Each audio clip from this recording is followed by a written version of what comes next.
हाँ, ये भी बिल्कुल स्पष्ट कर दूं कि ये सिर्फ किसानों से संबंधित कानून नहीं है, ये देश की 80% आबादी से रिलेटेड कानून है। ये भ्रांति फैलाई जा रही है कि इससे सिर्फ किसानों का सरोकार है। बिल्कुल गलत है, ये किसानों का सरोकार नहीं है, ये पूरे राष्ट्र के 80% से ज्यादा जो आबादी है उसका सरोकार है। कि मान लीजिए एक पूंजीपति है, मैं किसी का नाम नहीं ले रहा, उस पूंजीपति को व्यापार करना है। भारत का जो कुल खुदरा बाजार है, उस खुदरा बाजार की जो कुल मिला के जो उसका जो साइज है वो लगभग 12,000 अरब की कुल व्यवस्था है।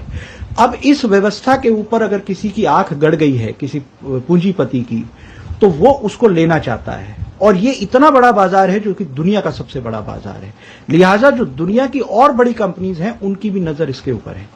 तो अभी हमने देखा किस तरीके से एक कंपनी के साथ एक तरफ मार्क जुकरबर्ग जो कि व्हाट्सएप के मालिक हैं, उनका एक एग्रीमेंट होता है, 55,000 करोड़ के आसपास का निवेश होता है। दूसरी कंपनी है गूगल जो कि रिलायंस जियो के साथ कॉन्ट्रैक्ट में आती है, क्योंकि जो कि रिटेल बिजनेस के अंदर आ रही है। अब रिटेल बिजनेस का जो 12,000 अरब का जो व्यापार है, इसमें जब उनको आना है तो कुछ मुश्किलें उनके सामने हैं, प्रैक्टिकल मुश्किलें सामने।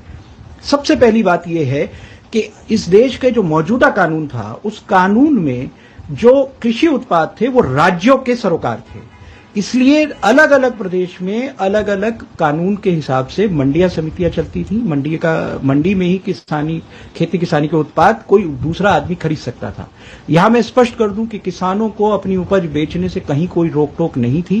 पहले से ही किसान आजाद था, वो अपने उत्पाद कहीं भी बेच सकता था राज्य की सीमाओं के अंदर।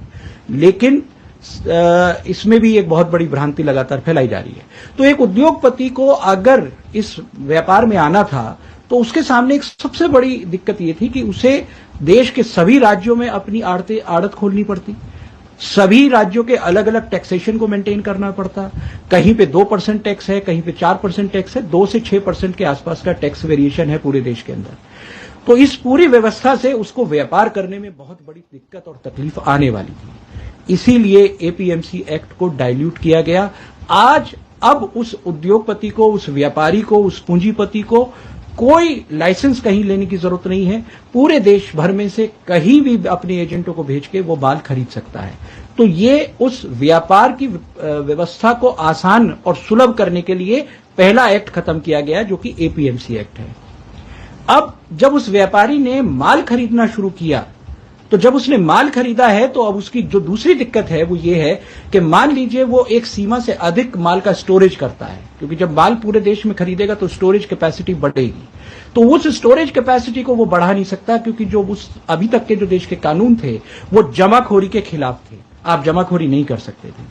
तो ऐसे में उसको एक सुविधा चाहिए थी सरकार से कि जहां उसके ऊपर ये बंदिश ही ना हो कि वो चाहे जितना माल स्टोरेज कर सके, चाहे जितनी माल की कैपेसिटी अपने यहां वो रख सके। इसी सुविधा को उद्योगपति को देने के लिए, उस पूंजीपति को देने के लिए दूसरा अध्यादेश आया है, जिस अध्यादेश में अब उनके ऊपर से ये लिमिटेशन हटा दी गई है। एसेंशियल कमोडिटी एक्ट को जो इस तरीके से खत्म किया है, जो कि दूसरा अध्यादेश है। अब जो उद्योगपति है, जो पूंजीपति है, वो चाहे 1 है या 50 है, हमें इससे सरोकार नहीं है, लेकिन उन पूंजीपतियों ने सबसे पहले उनको ये सुविधा दी गई कि पूरे देश में कहीं से माल खरीद सके। दूसरी सुविधा उन्हें दी गई कि जब वो माल खरीद रहे हैं तो उसको स्टोरेज कर सकें।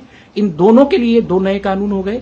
अब तीसरी परेशानी जो उद्योगपति के सामने है वो ये है कि जब उसके पास भारत का 12,000 अरब का पूरा खुदरा व्यापार के ऊपर उसकी नजर है, तो वो देखता है कि मुझे देश भर में कौन से वैरायटी का गेहूं चाहिए, कौन सी वैरायटी का मुझे चावल चाहिए, कौन सी वैरायटी की दाल की सबसे ज्यादा डिमांड है।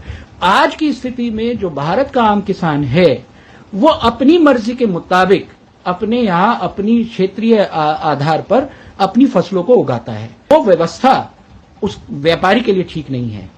तो किसान अपने खेत में क्या बोएगा, इस बात को लागू करने के लिए अब तीसरा अध्यादेश आया है, जो कि कॉन्ट्रैक्ट फार्मिंग के शेप में हमारे सामने है, जहां किसान को एक तरीके से ये बाध्य किया जाएगा कि वो कौन सी फसल बोए, किस तरीके का उत्पाद पैदा करे, कितनी फसल को पैदा करे। तो ये तीनों के तीनों अध्यादेश, इनका किसान से कोई लेना देना नहीं है। ये किसान को बर्बाद करेंगे और ये उद्योगपतियों के लिए, पूंजीपतियों के लिए एक नई बाजार की जो व्यवस्था है, जो नया वर्ल्ड ऑर्डर आ रहा है पोस्ट कोरोना, इसमें वो कैसे इस बड़े व्यापार को, दुनिया के सबसे बड़े व्यापार में उनकी हिस्सेदारी बड़ी कैसे हो, ये इसलिए ये सारे के सारे अध्यादेश आए हैं।